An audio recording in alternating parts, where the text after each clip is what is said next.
Hello അസ്സാം വലൈക്കും welcome back. അപ്പോൾ ഇന്ന് നമ്മൾ ചെയ്യാൻ പോകുന്നത് ഒരു പരിപ്പ് കേക്കിൻ്റെ റെസിപ്പിയാണ്. വളരെ എളുപ്പത്തിൽ തയ്യാറാക്കാൻ പറ്റിയൊരു റെസിപ്പിയാണ് കേട്ടോ. അപ്പോൾ ഇങ്ങനെ പെട്ടെന്ന് തയ്യാറാക്കാതെ നോക്കാം. ആദ്യം മിക്സിയുടെ ജാറിലേക്ക് ഒരു 5 കോഴിമുട്ട ചേർത്ത് കൊടുക്കാം.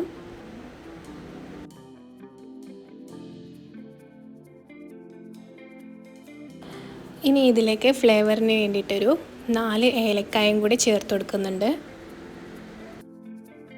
ഇനി ഇതിലേക്ക് അടുത്തതായിട്ടൊരു 7 ടേബിൾ സ്പൂൺ പഞ്ചസാരയാണ് ചേർക്കുന്നത്.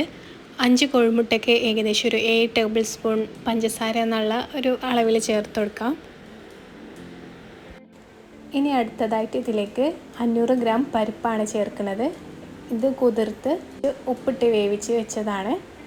അത് അടിച്ചതിന് ശേഷം നമുക്കിനി ഇതിലേക്ക് ഒരു 1/4 കപ്പ് പാല് ചേർത്ത് അടിച്ചെടുക്കാം. അങ്ങനെ ഓരോ ബാച്ചായിട്ട് നമ്മൾ ഇവിടെ ബാറ്റർ റെഡിയാക്കിയിട്ടുണ്ട്. ഇനി ഒരു നോൺ സ്റ്റിക്കിൻ്റെ പാത്രത്തിലേക്ക് കുറച്ച് ഓയിൽ തടവി കൊടുക്കാം. അതിനുശേഷം നമ്മൾ തയ്യാറാക്കി വെച്ച ബാറ്റർ ഇതിലേക്ക് ഒഴിച്ചു കൊടുക്കാം. ഈ ബാറ്റർ മൊത്തം ഒഴിച്ചതിന് ശേഷം ഏകദേശം ഒരു 15-20 മിനിറ്റോളം ലോ ഫ്ലെയിമിൽ വെച്ചിട്ട് ഇത് വേവിച്ചെടുക്കാം. ഇപ്പോൾ ഏകദേശം ഒരു 20 മിനിറ്റ് കഴിഞ്ഞിട്ടുണ്ട്. അപ്പോൾ ഇതിൻ്റെ ഉള്ളൊക്കെ വെന്തെന്ന് അറിയാൻ ഒരു സ്റ്റിക്ക് വെച്ചിട്ടൊന്ന് കുത്തി നോക്കാം. അപ്പോൾ കേക്കിൻ്റെ ഉള്ളൊക്കെ നന്നായിട്ട് വെന്ത് വന്നിട്ടുണ്ട്. ഇനി നമുക്ക് സെർവ് ചെയ്യാം.